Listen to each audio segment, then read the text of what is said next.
flat. Yes. When you say famine is there, that means there's no food in the village at all, is that right? No, no food is there.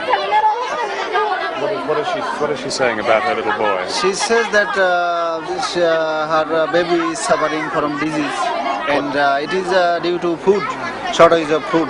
Excuse me, is this the first food they're getting since they've arrived? Just This now is the they- first food. yeah. Well, the first food in weeks, is it? Or Wheat is made. The Soviet Union, with the biggest air force in the world, has lent Bangladesh 9 creaking helicopters, which break down more than they fly.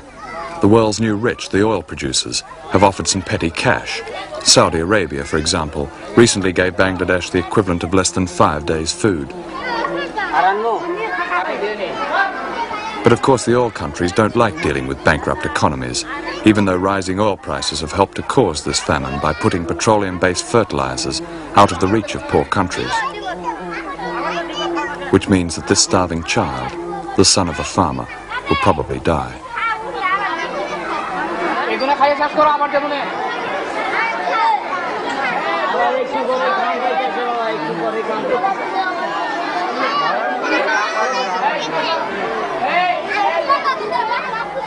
Recently, a foreign aid official visited Bangladesh for 3 days. He told me about a cable he sent to his government recommending a reduction in emergency relief aid to Bangladesh. He sent the cable on the basis of one helicopter trip. He said, "The trouble with these people is that they have no get up and go, no success motivation." The judgment of this official is shared by other foreign diplomats here, who justify their ability to sit and watch people die by talking incessantly about local corruption, which of course exists, as the starving old woman in the village said. But need I say that this corruption is the universal symptom of a society caught in a never-ending cycle of poverty, war, catastrophe, and a scarcity of everything that is taken for granted in the West, like fresh water, and milk powder, and doctors, and blankets, and edible food. Is this corruption, or is the real corruption the world's culpable neglect of this ravaged country? could you ask her how old her little boy is? আপনার এই বাচ্চার বয়স কত? 3 years. He's 3. He's extremely ill, isn't he? বাচ্চার কি হয়েছিল? বাচ্চার জ্বর আর আগা করছে। He says that he's a bad stomach and then he had fever also. She's come here to Dhaka to get food. Yes. Will he survive? There are just 75 hospital beds for children in all of Bangladesh. That works out at 1 bed per million of population. None of the sick and starving children in this camp will ever see a hospital.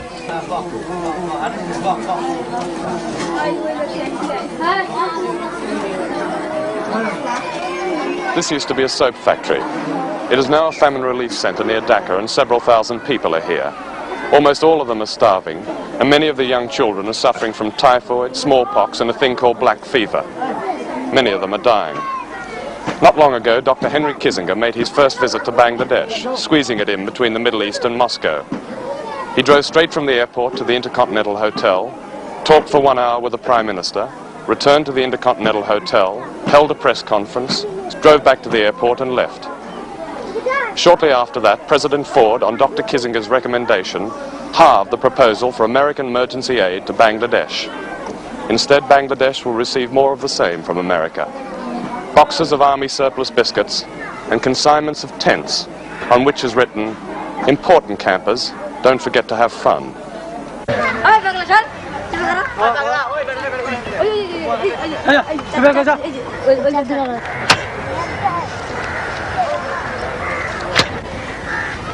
On December the 28th, 1974, Sheikh Mujib declared a state of emergency in Bangladesh.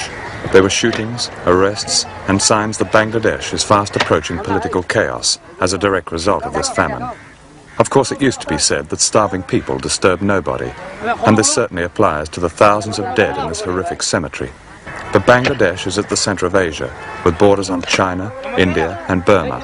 And when those who somehow manage to survive this famine are finally in political turmoil, they will, I'm afraid, disturb everybody.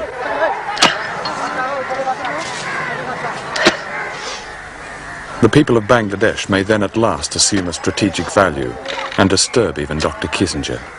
They may even disturb the United Nations, which ignores its own charter by its meanness to Bangladesh, and the Soviet Union, which heaps so-called friendship on Bangladesh and little else, and Australia, which mocks Asia with cliches about partnership while its surplus wheat stays in its silos, and the so-called internationalist common market, whose behaviour toward the starving of Bangladesh is that of a mean little burger, and Britain with its traditional goodwill and 2 idle helicopters.